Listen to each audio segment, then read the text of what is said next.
How do Sookie and Jackson plan a mid-century hospital birth, but they end up with the home birth for their first child? Jackson completely disconnects from Sookie's pregnancy. He doesn't want to know the gender, which is fine, but then he doesn't want to know anything about baby. Also doesn't even want to be in the hospital room with Sookie giving her support. He only wants to see her and the baby after the baby's born. Sookie, the people pleaser who agreed to 4 kids in 4 years, went along with this because she's an optimist and she loves her husband. Wondering if Sookie and Lorelai had a conversation about her choice to not include Christopher in the birth. Maybe she agreed to do this because she thought about how Lorelai gave birth herself by her own choice at 16 and she did fine. He would agree with whatever Jackson wanted because if Lorelai could do it, she could do it.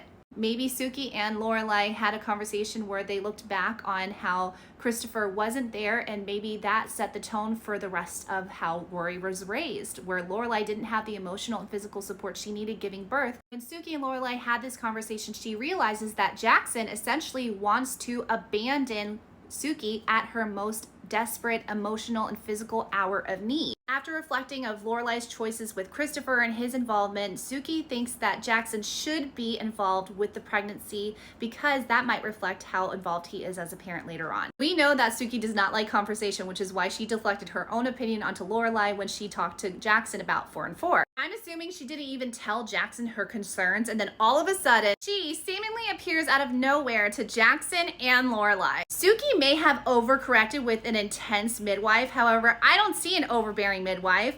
I see Jackson's karma.